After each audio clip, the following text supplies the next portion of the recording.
ओम श्री परमात्मा नमः। मैं प्रोफेसर हृदय अवस्थी अपने परम पूज्य गुरु जी प्रातः स्मरणीय प्रोफेसर पंडित भगवत शरण शुक्ल जी, वेद मूर्ति, तपोनिष्ठ, गीता, उपनिषद, पुराण और धर्मशास्त्र के विशेषज्ञ के साथ में आप सभी का Awasthi Ayurveda anatomy yoga and spirituality channel पर हार्दिक स्वागत करता हूँ। गुरु जी इस समय हम लोग के साथ में सांख्य शास्त्र के सांख्य तत्व कौमुदी की 5वीं कारिका पे विचार कर रहे हैं और आप या शब्द प्रमाण में कौन कौन से प्रमाण और सम्मिलित हैं उसी की व्याख्या चल रही है। तो हम लोग चल नमोस्तुनंताय सहस्रमूर्तये सहस्रपादाक्ष शिरोरुबाहवे सहस्रनाने पुरुषाय शाश्वते सहस्रकोटि उदाहरणे नमः। कृष्णाय वासुदेवाय हरे परमात्मने प्रणतक्लेशनाशाय गोविंदाय नमो नमः। इस चैनल से संबद्ध सभी विद्वद्गण, सभी जिज्ञासु छात्र वृंद, सहृदय सज्जन वृंद एवं इस चैनल के संस्थापक तथा प्रबंधक आचार्य हृदय अवस्थी जी, सांख्य शास्त्र के चर्चा सत्र में आप सभी का स्वागत है। संप्रति हम लोग सांख्य शास्त्र के मुख्य ग्रंथ सांख्य कारिका के सांख्य तत्व कौमुदी नामक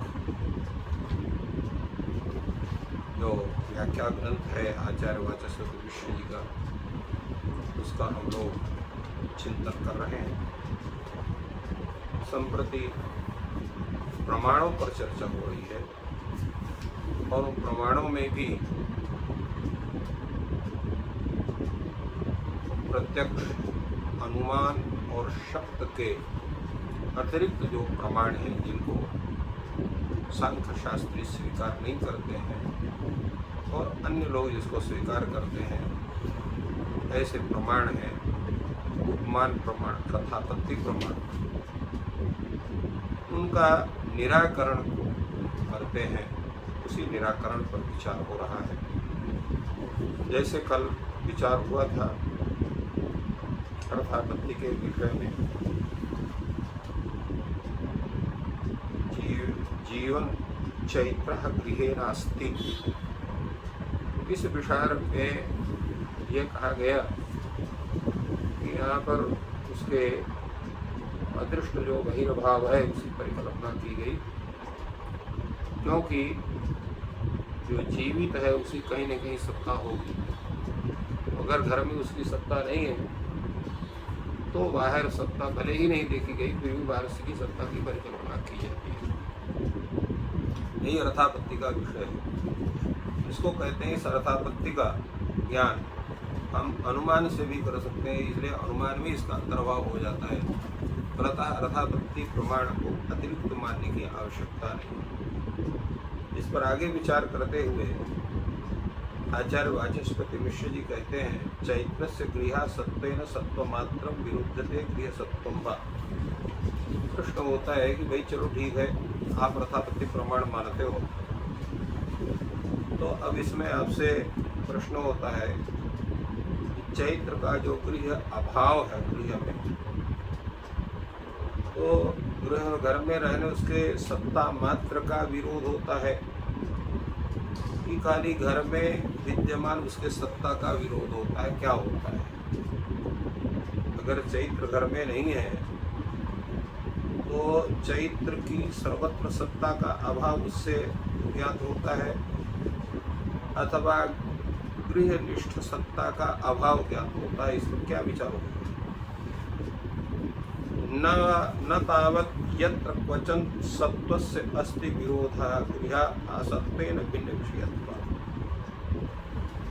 तो उस पर कहते हैं कि नवा तावत यत्र क्वचन सत्वस्य अस्ति विरोधः, क्योंकि जहाँ पर सत्ता का विरोध होता है उसी का जो है ज्ञान किया जाता है, और चूंकि ग्रह में उसकी सत्ता नहीं है इसलिए उसे गृह के सत्ता का विरोध गृह सत्तेन भिन्न विषयत्वात्।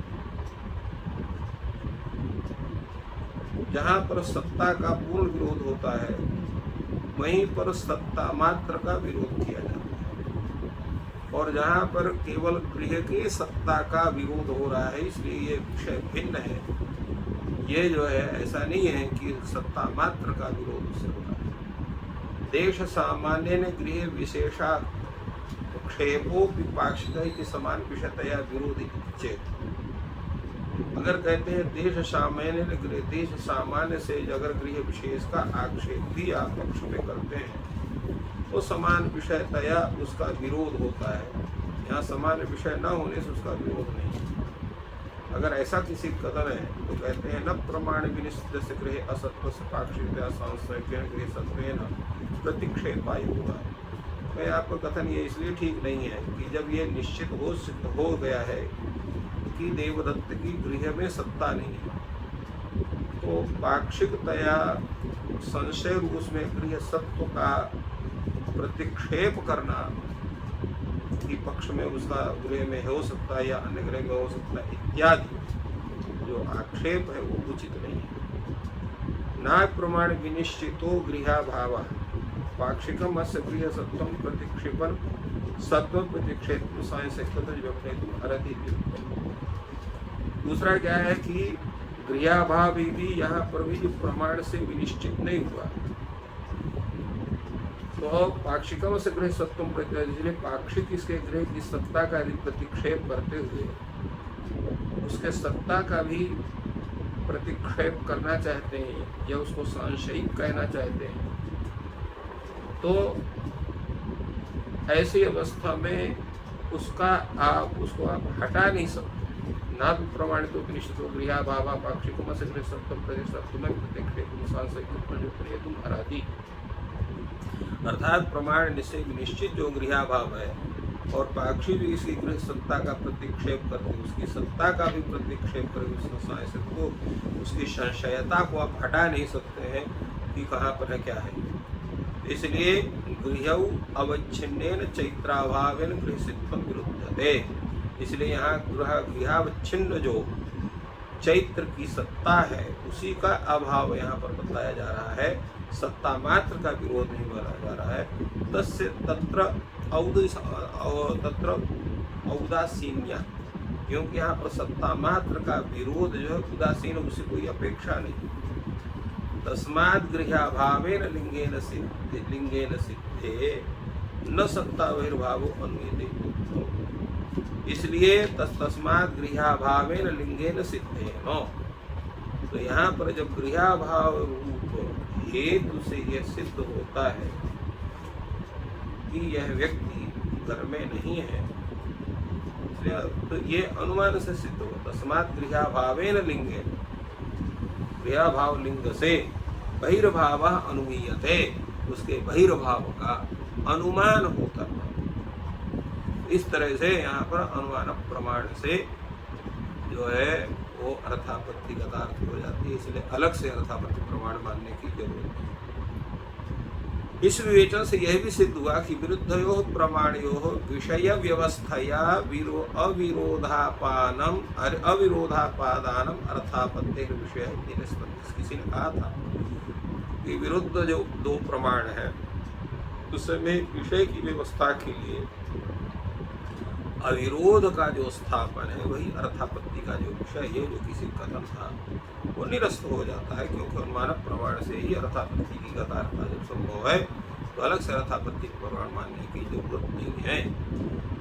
अवच्छिन्न अनवच्छिन्नयोर विरोधाभाव, क्योंकि अवच्छिन्न और अनवच्छिन्न का जो है विरोध नहीं होता। अवच्छिन्न जो उसमें पूर्ण रूप से विद्यमान, अवच्छिन्न जो अविद्यमान, तो उन दोनों का विरोध नहीं होता है। उदाहरणांतराणि चार्थापत्तेः एवं अनुमाने अंतर्भवनीयानि, इसलिए जितने भी अन्य उदाहरण अर्थापत्ति के हैं उनका भी सबका अनुमान में ही अंतर्भाव कर लेना चाहिए, उसे समाधान करना चाहिए। उन उदाहरणों के लिए अनुमान प्रमाण के अतिरिक्त अर्थापत्ति प्रमाण मानना आवश्यक नहीं है। तस्मात् न अनुमानात् प्रमाणांतरम अर्थापत्ति सिद्धम, इसलिए अनुमान से अतिरिक्त जो है प्रमाण के रूप में अर्थापत्ति को मानना उचित नहीं है। इस तरह से इन्होंने स्वीकार किया। एवं अभावो प्रत्यक्षमेव। कुछ लोग अभाव को भी प्रमाण मानते हैं। ऐसे लोगों के लिए भी आचार्य वाचस्पति कहते हैं कि जिस तरह से अर्थापत्ति का अंतर्भाव अनुमान में हो जाता है, जिस प्रकार उपमान प्रमाण का भी अनुमान या प्रत्यक्ष में उसका जो है शब्द में उसका अंतर्भाव हो जाता है, उसी प्रकार अभाव ही प्रत्यक्ष ही है। इसलिए भूतले न घटा, ये कहा गया, भूतला न घट अभाव। तो यहाँ पर क्या है, उसको अभाव का प्रत्यक्ष करने के लिए यहाँ पर किसी अन्य प्रमाण की आवश्यकता नहीं है, क्योंकि नहीं भूतल से परिणाम विशेषात वही कैवल्य लक्षणात अन्य घटा भावो न। तो परिणाम विशेष भूतल के परिमाण विशेष से कैवल्य लक्षणात अन्य, केवल भूत के भूतल का जो स्वरूप है, तो वहां पर उसके कैवल्य लक्षणात अन्य घटा भावाना, परिमाण विशेषात कैवल्य लक्षणात, परिणाम विशेष जो केवल लक्षण वाला जो अन्य घटा भाव, वो भूतल से अतिरिक्त नहीं, भूतल से परिणाम विशेषात कैवल्य लक्षणात, भूतल के परिणाम विशेष से कैवल्य लक्षण से जो अन्य जो घटा भाव है वो कोई अतिरिक्त नहीं। प्रतिक्षण परिणामिनः ही सर्वे ए भाव हृदय चित्त शक्ति, क्योंकि चित्त शक्ति को छोड़कर सभी पदार्थ प्रतिक्षण जो है वो परिणाम उनका होता रहता है, बदलते रहते हैं। तो इसलिए अभाव के प्रत्यक्ष में भी जो है यहाँ पर घट का अभाव भूतल में घट रही तत्व जो परिणाम विशेष है उससे भिन्न कोई वस्तु नहीं है, क्योंकि चित्त शक्ति को छोड़कर किसी सभी पदार्थ जितने हैं वो में परिणाम होता रहता है, और चित्त शक्ति में केवल अंतर नहीं होता। सच परिणाम भेद आंतरिक इति नास्ति, और वह परिणाम भेद जो है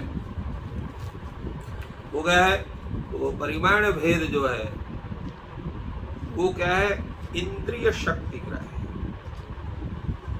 इंद्रिय शक्ति ग्राह्य होने से नास्ति प्रत्यक्ष ज्ञान विरुद्ध अवज्ञान प्रत्यक्षानवरुद्धा विषय, सिर्फ प्रत्यक्ष से अनुरुद्ध विषय वो नहीं, अर्थात प्रत्यक्ष ही है। यत्र अभाव वयम प्रमाणांतरम अभ्युपेयते, जिसके लिए हमको अभाव रूप प्रमाण अलग से मानना पड़े, ऐसा वो नहीं है, क्योंकि वो इंद्रिय जन्य ही वो भी ज्ञान है। तो इसलिए अभाव को भी ये मानना चाहिए कि अभाव भी जो है वो प्रत्यक्ष ही, प्रत्यक्ष में उसका अंतर्भाव होता है, अलग से अभाव नामक प्रमाण मानने की आवश्यकता नहीं। संभवस्तु यथा कार्याम द्रोणाढक प्रस्थाद्यपगम सच अनुमानमेव कारित्वं ही द्रोणाद्य विना भूतं प्रीतं कार्याम द्रोणादि सत्वम अवगमय।